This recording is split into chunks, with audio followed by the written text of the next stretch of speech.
بار بار گناہ کرتا ہوں اور پھر معافی مانگ لیتا ہوں، پھر گناہ ہو جاتا ہے، پھر معافی مانگ لیتا ہوں، بارہا ایسا ہوا ہے، اب تو تنگ آ گیا ہوں، نفس قابو میں نہیں آتا، گناہ بھی کبیرہ ہے، کوئی دعا بتا دیں اور کوئی تدبیر ایسی بتائیں کہ جس سے میں اپنے نفس کو قابو میں لا سکوں اور اللہ کی بارگاہ میں میری توبہ قبول ہو سکے۔ اللہ تعالیٰ رحم فرمائے۔ یہ کسی ایک کا معاملہ نہیں، انسان ہے ہم، ہمارے پیچھے جو دشمن پڑا ہوا ہے ابلیس، وہ بہت ہوشیار ہے، بہت چالیں جانتا ہے۔ ہمارے اپنے اندر بھی کئی کمزوریاں، ایسی خواہشات ہیں جو زور کرتی ہیں، ہم ان کے سامنے ہتھیار ڈال دیتے ہیں، معاشرے کا بھی دباؤ ہوتا۔ تو یہ جو ہے نا بار بار توبہ، اس کو برا نہ جانے کہ والوں اور بے ایمانوں نے بات بنا لی ہے، توبہ نہیں چنگی، بار بار بکواس کرتی، حالانکہ کرنی پڑتی ہے۔ کون ہے جو ایک بار کرنے کے بعد رہے گا؟ کوئی پتہ نہیں کتنی بار پھسلنا۔ بس بات یہ کہ جب پھسلیں وہاں دھرنا مار کر نہ بیٹھ لیں، اٹھنے کی کوشش کریں، دامن جھاڑیں، پھر چلیں، پھر بھی پھسلیں گے تو اللہ تعالیٰ ان اللہ یحب التوابین کہتا ہے کہ جو بار بار توبہ کرتے ہیں نا، میں ان سے بڑا پیار کرتا ہوں، بیچارے ہر وقت معافی مانگتے ہیں۔ باقی علاج یہ ہے کہ پہلے تو آپ قرآن مجید، رسول اللہ کی حدیث، نیک لوگوں کے واقعات، یہ چیزیں بھی پڑھیں، آپ کے نا دماغ کو کچھ غذا ملے کہ اللہ ہے اور دین یہ کہتا۔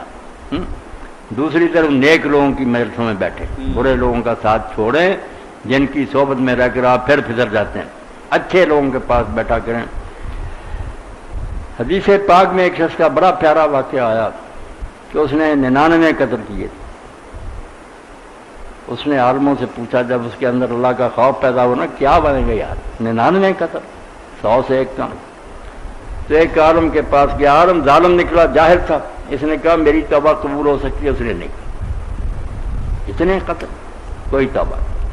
اس نے کہا چلو نہیں توبہ قبول، اس کو بھی قتل کیا، 100 پورے کر دیتے ہیں۔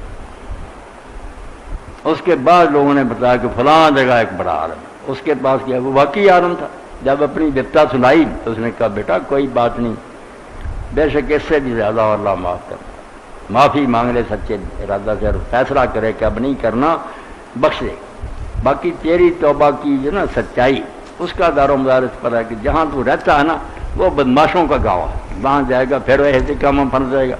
تیرے قریب ہی نیکوں کی ایک بستی ہے، اپنا بوریا بستر باندھ اس گاؤں کو چھوڑ دے، نیکوں کے پاس چلا جائے۔ تو رسول کریم علیہ السلام نے فرمایا کیونکہ وہ سچے دل سے طائب ہو چکا، گیا، سامان باندھا، چل پڑا،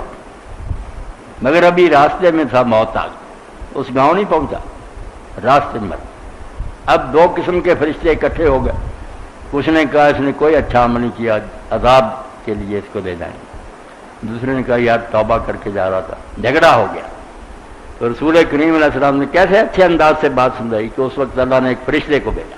جو ان کے پاس آیا، اور اس نے کہا پروردگار کا یہ حکم ہے کہ تم دونوں جو بستیاں نا ان کا فاصلہ ماپو، اگر آدھے سے گزر گیا نیکوں کی طرف چلا گیا تو نیک شمار کر، اور اگر آدھے سے نہیں ابھی گزرا بروں میں گیا۔ اب انہوں نے فاصلہ ماپا تو اللہ کے رسول فرماتے ہیں خود اللہ نے زمین کو حکم دیا کہ تو نیکوں کی طرف سے سمٹ جا، وہ ایک بالش سمٹ گیا، ایک بالش بونا آدھے سے گزرا نکلا، اتنا صرف آگے گزر گیا تھا تو جنت کی طرف اس کو بھیج دیا گیا۔ اس لیے اللہ بیٹا معاف کرنے کے لیے بہت دلیر ہے، اس نے عذاب دے کر کیا کرنا، وہ سورہ نساء میں کہتا اللہ کو کیا ملتا تمہیں عذاب دے کر اگر تم شکر گزار بنو اور نیک عمل کرو۔ انسان آپ جو ہے نا یہ اپنے لیے گڑھا کھودتا ہے آگ میں جانے کا، جس نے کہا ورنہ بعض آ جائے معافی مانگے اور اس طرح کرے کہ نیکوں کی مجلسوں میں بیٹھے، اچھا لٹریچر پڑھے، اللہ سے مدد مانگتا رہے۔ اور جیسے میں نے کچھ دن ہوئے ایک دوست کو لکھ کر دیا کہ یار یہ پڑھا کرو، بلکہ لکھ کر اپنے میز پڑھا کرو، یا امین صاحب رکھیں، ڈاکٹر سارے لوگ نا لکھ کر چٹ لگا لو، نظر پڑتی رہے، اللہم الہمنی رشدی واعذنی من شر نفسی، اے اللہ ہر وقت میرے دل میں وہ باتیں ڈال جس میں میرے لیے ہدایت اور بہتری، اور جو میرا نفس شرارتیں سجاتا نا برے کام، ان سے مجھے بچا کر رکھ۔ دو ہی شے، خیال پاک، عمل پاک۔ فرمایا شیطان کے خیالات سے بچا، دل میں خیال آئیں نیک کام ہو تو ویسے ہی جن سے تو راضی ہے، نفس کے کہنے پر مان لو۔ اللہم اہدنی سددنی، یہ بھی سکھایا آپ نے، اور حضور نے جو ذکر سکھایا نا، ہمارا ہی ذکر اسی لیے بہتر ہوگا نا کہ لفظ ہی پڑھتے ہیں بیان نہیں کرتے کہ آپ نے جب یہ بات سمجھائی اللہ مہدنی سدنی مثال دی کہ ادھر تم مہدنی کہہ رہے ہو اللہ مجھے سیدھا راستہ دکھا، تو ذہن میں بالکل آپ پڑھے لکھے بیٹھے آپ کے سامنے ایک ایسی سڑک ہو جو بالکل سیدھی ہے، کھڈ نہیں، رستے نہیں، پر میں اسے سوچو کہ ایک راستہ ہے سیدھا لمبا جو میں مانگ رہا ہوں کہ اللہ اس پر مجھے چلا جس میں کوئی ٹیڑھ نہیں، اللہ مہدنی۔ اور جب سجدنی کہو تو فرمایا جس طرح تیر ہوتا نا، تیر کا جو ہوتا نا لکڑی، اگر ذرا اس میں ٹیڑھ ہو تیر نہیں نشانے پر لگا تو پھر ادھر ادھر نکل جائے گا۔ مجھے سیدھا راستہ دکھا ہر وقت، وسدنی، اور مجھے ہر حال میں درست رکھ، صحیح چلا ہے۔ یہ دو باتیں مہدنی کہہ رہے ہو تو ایک بہت اچھی سڑک کا اندازہ کرو، یہ صراط اس پر جاؤ۔ سدنی کہو تو تیر کی طرح سمجھو کہ جس طرح تیر کو وہ نا تیر بنانے والے دیکھتے کہ ذرا بھی اس میں ٹیڑھ ہوئی نا نشانہ خطا ہو جائے۔ سدنی مجھے بالکل درست اور ٹھیک ٹھاک چلاتے رہے۔ تو دو دعائیں، اللہم الہمنی رشدی واعذنی من شر نفسی، اور اللہ مہدنی سدنی، یہ لکھ لینی چاہیے، تقسیم بھی کر اپنی نمازوں میں پڑھو۔ اور دعا کا سب سے بہتر میرے بھائی طریقہ یہ ہے کہ جب آپ نماز پڑھیں نا، فرض ہو یا سنت ہو یا نفل ہو، سجدہ کرے نا، اس وقت اللہ کے رسول نے فرمایا کہ تسبیح کے بعد اقرب ما یکون العبد من ربہ وساجد، بندے اور رب کے درمیان جب فاصلے ختم ہو جاتے ہیں نا اور وہ اپنے رب کے بالکل قریب پہنچ جاتا ہے، وہ اس وقت ہوتا ہے جب وہ سجدے میں ہوتا، جیسے پاؤں پڑ گیا نا کسی کی معافی مانگنی، اس وقت فرمایا فلیجتہد، اس کو چاہیے اب دعا کرنے میں پورا زور لگا دے، سجدے میں پڑا اور کام انہوں نے سجا دا،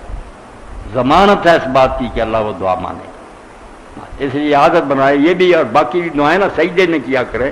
یہ جو بعد میں کرتے ہیں نا، اسی لیے نے کوئی ایسا نہیں، حضور نے نہیں کی، پوری عمر نہیں نماز کے بعد ہاتھ اٹھائے دعا کی، کسی نے کہہ دیا کر رہے، وہ نماز میں کرتے تھے، رکوع میں کر رہے ہیں، سجدے میں کر رہے ہیں، دعا ہی دعا پوری نماز۔ 7 موقع ہیں نماز کے اندر جہاں حضور رک رک کے دعا کرتے، ہم نے دعا چھوڑ دی،